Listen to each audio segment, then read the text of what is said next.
प्रदेश सरचिटणीस प्रवीणजी धसके हे या ठिकाणी साहेबांसोबत उपस्थित झाले.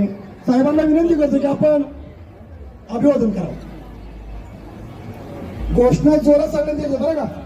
डॉक्टर बाबासाहेब आंबेडकरांचं शिवाय जयंतीच्या निमित्ताने शाहू नगरीमध्ये डॉक्टर बाबासाहेब आंबेडकरांच्या असलेल्या या विचारांना अभिवादन करण्यासाठी सातारा जिल्ह्यातले असंख्य भीम सैनिक, डॉक्टर बाबासाहेब आंबेडकरांच्या विचाराची प्रेरणा घेणारे अनेक जनता ही नतमस्तक होण्यासाठी येत असते. आणि आज वारसा ही जिद्द निर्माण होते.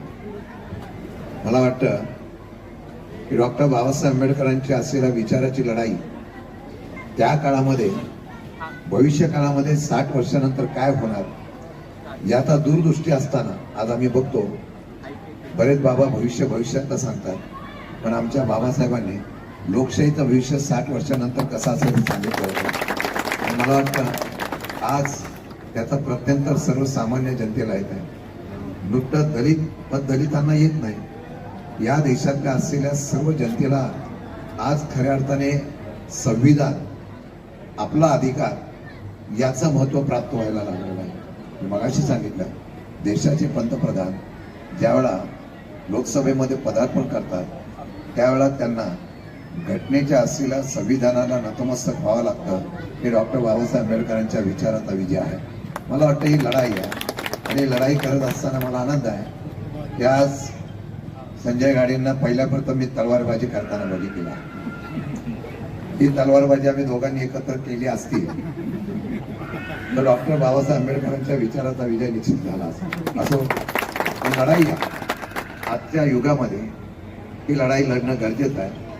सर्वसामान्य जनतेला विश्वास वाटावा असं लोकशाहीचं जतन करण्याचा आणि प्रत्येकाला लोकशाहीचा अधिकार मिळवून देण्याचा ज्या महामानवाने या ठिकाणी प्रयत्न केलाय, त्याच विचाराला कुठे तिलांजली होणार नाही याची काळजी घेऊन खरे भीमसैनिक नाही तर महाराष्ट्र सैनिक उभा राहावं एवढी त्या ठिकाणी इच्छा व्यक्त करतो.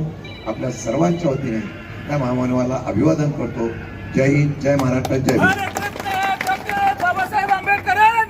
या कार्यक्रमाची संकल्पना मांडणारे वैचारिक बैठकीचा अधिष्ठान लाभलेले रिपब्लिकन पार्टी ऑफ इंडियाचे शहरी जिल्हाध्यक्ष आदरणीय गणेश भिसे साहेब हे वारसा भीमाचा फेस्टिवल 2026 हे मानचिन्ह प्रदेशाध्यक्ष आमदार आणि आपल्या सातारा जिल्ह्याचे दावडीचे सुपुत्र सन्मान्य शशिकांत शिंदे साहेबांना देत आहेत. टाळ्याच्या गजरात सर्वांनी स्वागत करायचं आणि साहेब आपला प्रेम, स्नेह, लोभ, लक्ष असंच राहावं.